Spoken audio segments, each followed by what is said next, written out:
अब हम फिर आते हैं श्रीमद् भगवद गीता अध्याय नंबर 15 के श्लोक नंबर 2 पर। अध्याय नंबर 15 श्रीमद् भगवद गीता और अध्याय नंबर 15 का श्लोक 2। उस संसार वृक्ष की, इस पर हमने पढ़ दिया, ऊपर को जड़ वाला, नीचे को शाखा वाला, ये पीपल का वृक्ष है, आदि पुरुष परमेश्वर। तो यहाँ बताया कि जो अब गीता ज्ञान दाता ने ऊपर को जड़, नीचे को तीनों गुण रूपी शाखा, बस इतना बताया है। बाकी शेष जानकारी के लिए उसने स्पष्ट कर दिया कि जो सारे विभागों को बताएगा वो तत्वदर्शी संत है। चौथे अध्याय के 32वें श्लोक में गीता ज्ञानदाता कहता है कि अर्जुन, उस परमेश्वर ने, उस परम अक्षर ब्रह्म ने, सच्चिदानंद घन ब्रह्म ने स्वयं आकर के अपने मुख कमल से जो ज्ञान दिया है, यज्ञों की जानकारी जो दी है, यज्ञ माने धार्मिक अनुष्ठान, वो विस्तार के साथ कही है, उसमें वो तत्व ज्ञान है।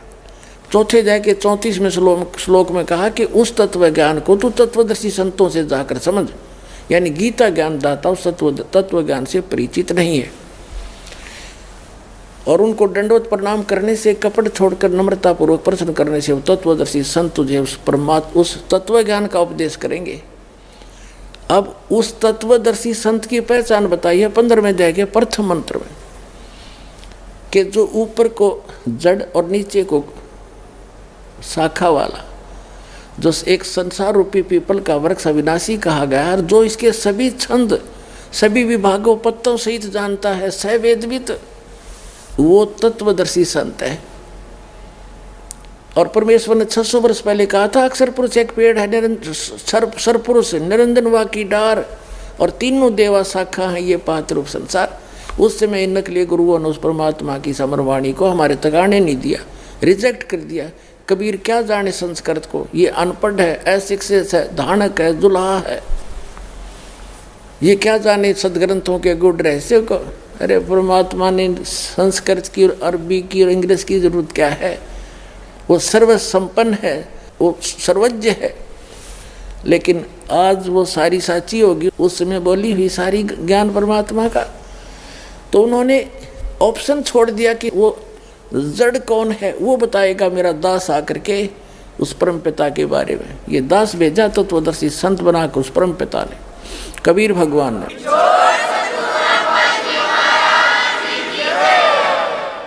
अब इसमें क्या बताया है कि उस संसार रूपी वृक्ष की 15वें अध्याय के, देखिएगा 15वें अध्याय का अब हम पढ़ेंगे दूसरा श्लोक।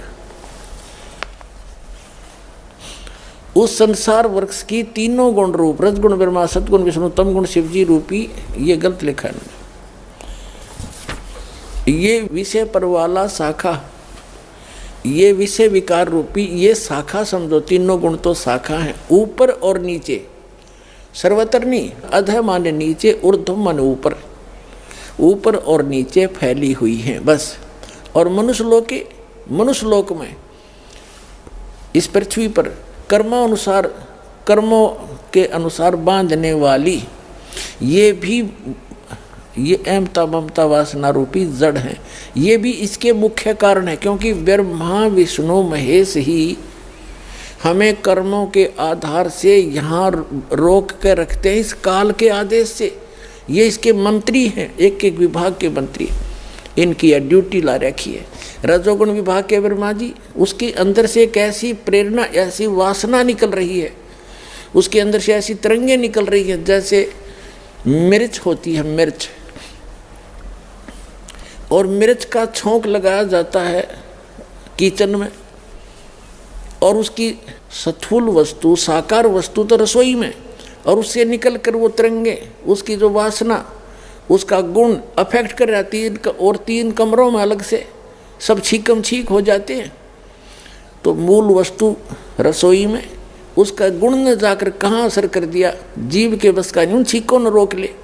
तो ऐसे ही ये तीनों भगवान ऊपर रहते हैं अपनी अपनी राजधानियों में, उनसे निकल रही है रेज आप जी पृथ्वी लोक, पाताल लोक और स्वर्ग लोक के प्राणियों को प्रभावित कर रही है। इनके बस की बात नहीं। इन विषय वासनाओं, ममता, जैसे ब्रह्मा जी के कारण संतानों उत्पत्ति की प्रेरणा, यह विषय वासना इतनी प्रभावित कर रखी है प्रत्येक प्राणी के अंदर अपने आप संतानोत्पत्ति करते हैं। फिर यहाँ के ठाठ बाट ये भी रजोगुण के कारण ही प्राणी करता है, कोठी हो, कार हो, बढ़िया सब कुछ हो। फिर सतोगुण के आधार से ममता एक दूसरे के अंदर, बहन भाई में ममता, प्रेम, पति पत्नी का प्रेम, बच्चों में ममता, अपनी कोठी बंगले कार में इनमें ममता, इनके अंदर मोह, ये जीव के बस का नहीं इसको छोड़ सके। ये प्रभावित है, जैसे किसी ने नशा कर रखा है, शराब पी ली, 2 घूंटी लाए पास उसने आप नहीं पता तू क्या बोल रहा है, कहाँ पैर रखे हुए, कहाँ पड़ा है। तो ऐसा नशा है आपके ऊपर। और इन परमात्मा की इस भक्ति से, सत साधना से आपको ये एंटीबायोटिक का काम करेंगी, आपका नशा उतरेगा, इन तीनों गुणों का असर बिल्कुल कम होता चला जाएगा। कुछ दिनों के बाद ऐसा एक नॉर्मल सा रह जाएगा जितना आवश्यक होगा बस, और फिर हम सफल होंगे उस समर्थ की सहारा लेकर। अब हम चल रहे हैं, देखिएगा। तो ये तीनों गुणों रूपी जो ये मुख्य कारण हैं, यहाँ कर्मों के बंधन की, मनुष्य लोक में कर्मानुसार बांधने की भी ये मूलानी जड़ हैं, ये मूल कारण हैं। नीचे और ऊपर, सब लोकों में नहीं, नीचे और ऊपर फैली हुई है। नीचे पाताल लोक में, ऊपर स्वर्ग लोक तक इनकी रेंज है। अब आगे देखो, अब गीता ज्ञानदाता 3 श्लोक में स्पष्ट कर देता है कि इस संसार वृक्ष का स्वरूप जैसा कहा है वैसा यहाँ विचार काल में नहीं पाया जाता। यहाँ विचार काल का अर्थ है तेरे मेरे इस गीता जी के डिस्कशन में, तेरे मेरे इस गीता जी के डिस्कशन में, चर्चा में मैं उस संसार रूपी वृक्ष की संपूर्ण स्थिति को नहीं बता पाऊंगा, क्योंकि मुझे उसके आदि और अंत का कोई ज्ञान नहीं। इसलिए तो कहा है वेदों में कि वो परमात्मा अपने द्वारा रची हुई सृष्टि को स्वयं ही ठीक ठीक बताता है। अब देखिएगा 15वें अध्याय का 3रा श्लोक गीता जी का, इस संसार वृक्ष का स्वरूप जैसा कहा है वैसा यहाँ विचार काल में तेरे मेरे इस गीता जी के विवेचन में नहीं पाया जाता, नहीं पाया जाता, क्योंकि न इसका आदि है और न इसका अंत है, तथा न इसकी अच्छी प्रकार स्थिति है, यानी इसको ज्ञान नहीं, स्थिति तो है ही। इसलिए इस सुविरुद्ध मूलम, ये इसने गलत किया, अति दृढ़ मूल वाले, बस इतना, अति दृढ़ मूल वाले। अब मूल का अर्थ है ऊपर के लोक, जड़ जो है ऊपर के लोक हैं जो प्रोक्ष हैं, वो परम अक्षर ब्रह्म है। जैसे यजुर्वेद अध्याय नंबर 40 के श्लोक नंबर 17 में ये वेद ज्ञान दाता वही है जो गीता ज्ञान दाता। यजुर्वेद अध्याय 40 के मंत्र 15 में तो कहता है मेरा एक ओम मंत्र है, इसका जाप कर, काम करते करते सेवन कर, विशेष कसक के साथ सेवन कर, मनुष्य जीवन का प्रथम कर, तो दान का सेवन कर। और 40वें अध्याय के 17वें श्लोक में कहा है यजुर्वेद में कि वो पूर्ण परमात्मा तो प्रोक्ष है, वो तो गुप्त है, ऊपर है। हमसे जुड़े रहने के लिए हमारे YouTube चैनल को सब्सक्राइब करें और नई वीडियो की नोटिफिकेशन के लिए बेल आइकॉन को दबाएं।